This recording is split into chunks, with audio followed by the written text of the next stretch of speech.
Well, it's 0-0, but Gotham knocking on the door. You look at how well they played, moving the ball, finding that right flank, which is where they had the most success through Kelly O'Hara and Yasmin Ryan, and just attacking in waves and making it so hard for the Courage to get anything going upfield.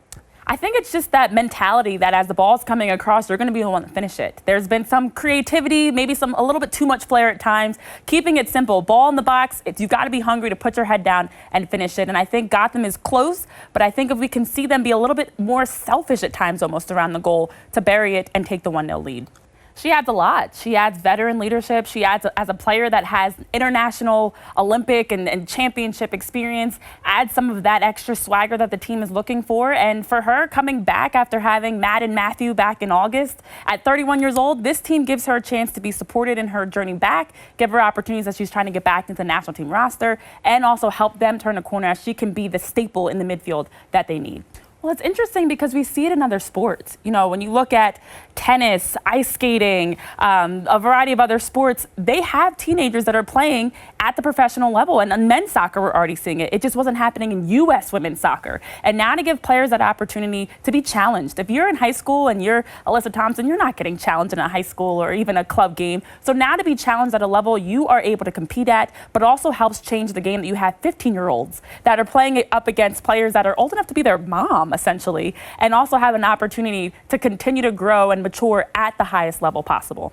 Well, another addition to the league that just adds something extra for players. We talk about the change in having younger players able to compete in the NWSL. Well, also, this is another thing that allows players to compete outside of their usual regular season games and opportunities to be able to win some hardware. And for the Courage last season, they won it in 2022. And it just gives you something extra to play for, that during the international break, you still have players that are playing meaningful games, still winning and hoping to win some hardware for their team. The key is the regular season is so long.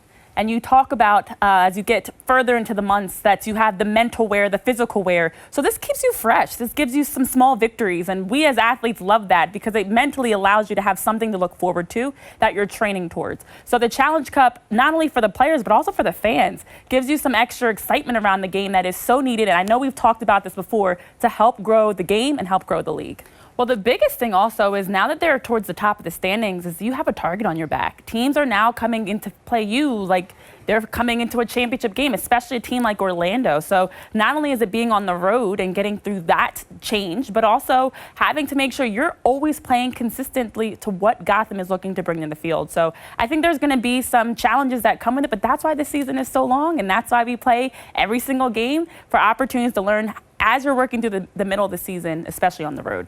Apparently, we like breaking down weather delays because we've had two now from the home opener to tonight, and it's a whole different battle than what we saw the home opener. Because now that you've had a half under your belt, you are, as you talked about, not only fresh, loose, but mentally, you're rolling. Your team's in the halftime locker room. You're getting hyped up about some changes, some adjustments. You're ready to go out and play, and then the Lightning puts a screeching halt to that. So I think for both of these teams, it's going to help have them reset as if it's back to the first half, essentially. Lightning is a momentum killer, but as we talked about, this is a team that has the oldest, most veterans across the league on their roster, which absolutely will play a major part into this, that they've been here before. This is nothing new. They're probably talking in the locker room about how you should be working through this, how you stay fresh. Maybe your spikes are off. Maybe you're getting a light snack or something, but trying to keep yourselves engaged because you don't want to lose that momentum that we saw in the first half. You want to make sure you can come out and pick up as if there were no Lightning delay.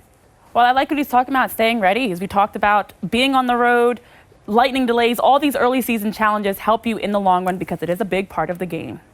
Gotham definitely did create a lot more opportunities off of that, and a lot of it has come down the right side as we're seeing here, just working through Ryan, O'Hara, Mewis, finding a number of different players, and then Lynn Williams gets the final shot. Unable to get enough on that, read well by Casey Murphy, and again, down the right side, Evan. And this is what we've been seeing over and over again. I imagine some adjustments to be made at the half, but this was the closest chance we saw. As that ball trickles across, there were a few different players that possibly could have gotten a touch on it to put in the back of the net.